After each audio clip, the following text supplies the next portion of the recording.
YCP పార్టీకి మరో big shock తగిలింది. మాజీ మంత్రి అవంతి శ్రీనివాస్ ఆ పార్టీకి రాజీనామా చేశారు.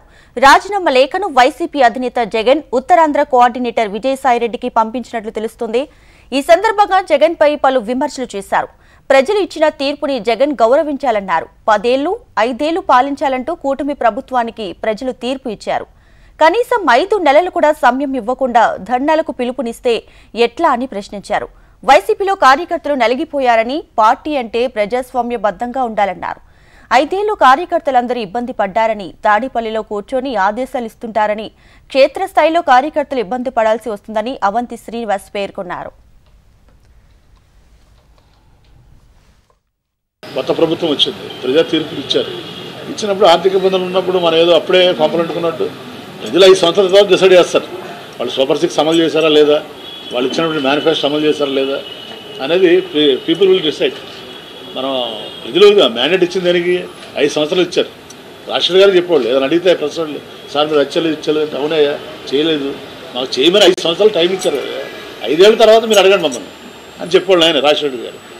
5 ఏళ్ళు కాదు కదా, 5 నెలలు కూడా ఆయన టైం ఇవ్వకుండా వెంటనే మీరు ధర్నాలు చేయండి, రాస్తారోకులు చేయండి, ఇచ్చేయండి, వచ్చేయండి అనేది మంచి పద్ధతి కాదు. ఎందుకంటే రాష్ట్రం అభివృద్ధి చెందాలంటే వాళ్ళ కేంద్రం దగ్గర కానీ రాష్ట్రం దగ్గర కానీ ఒక లిమిటెడ్ నిధులు ఉన్నాయి. మనకు పెట్టుబడులు రావాలి. పెట్టుబడులు రావాలంటే ఏంటి, ఒక స్థిరమైన ప్రభుత్వం ఉంటేనే పెట్టుబడులు వస్తాయి. మనం కూడా చూసాం పక్క రాష్ట్రం తెలంగాణలో 10 ఏళ్ళు టీఆర్ఎస్ పరిపాలించింది కాబట్టి హైదరాబాద్ ఆ మాత్రం అభివృద్ధి చెందింది. మన వాళ్ళు ఏమైనా రాష్ట్రం విడిపోగానే మనకి హైదరాబాద్ ఇది అయిపోతుంది అది అయిపోతుందని చెప్పారు. కానీ ఉల్టా అయింది. హైదరాబాద్ సూపర్ డెవలప్ అయింది, మనం ఏమో డెవలప్ చేసుకోలేదు. ఎందుకు డెవలప్ అయిందంటే 10 ఏళ్ళు స్థిరమైన ప్రభుత్వం ఉంది కాబట్టి. సో కాబట్టి ఇక్కడ కూడా మనం స్థిరమైన ప్రభుత్వం ఉంటే ఒక రాజధాని వస్తుంది, పెట్టుబడులు వస్తాయి, అభివృద్ధి వస్తుంది. సరే మన రాజకీయ విధానాలు వేరవచ్చు, మన అధికారం కోల్పోయిన బాధ ఉండవచ్చు.